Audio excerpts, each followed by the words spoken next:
جب سورج لپیٹ لیا جائے گا اور جب تارے بے نور ہو جائیں گے اور جب پہاڑ چلائے جائیں گے اور جب بیاہنے والی اونٹنیاں یوں ہی چھوڑ دی جائیں گی اور جب وحشی جانور جمع کیے جائیں گے اور جب سمندر آگ ہو جائیں گے اور جب روحیں جسموں سے ملا دی جائیں گی اور جب اس بچی سے جو زندہ دفنا دی گئی ہو پوچھا جائے گا کہ وہ کس گناہ کے سبب قتل کر دی گئی اور جب اعمال کے دفتر کھولے جائیں گے اور جب آسمان کی کھال کھینچ لی جائے گی اور جب دوزخ کی آگ بھڑکائی جائے گی اور جب بہشت قریب لائی جائے گی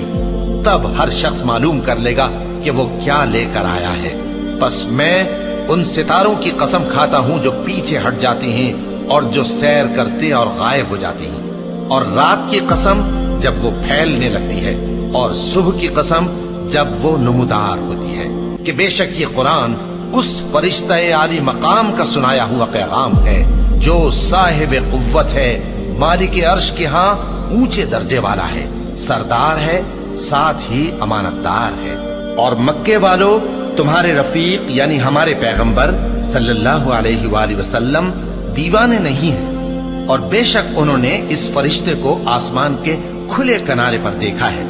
اور وہ غیب کی باتوں کے ظاہر کرنے میں بخیل نہیں، اور یہ کسی شیطان مردود کا کلام نہیں ہے۔ پھر تم لوگ کدھر جا رہے ہو؟ یہ قرآن تو تمام جہانوں کے لیے نصیحت ہے، یعنی اس کے لیے جو تم میں سے سیدھی راہ چلنا چاہے، اور تم لوگ کچھ بھی نہیں چاہ سکتے مگر وہی جو اللہ رب العالمین چاہے۔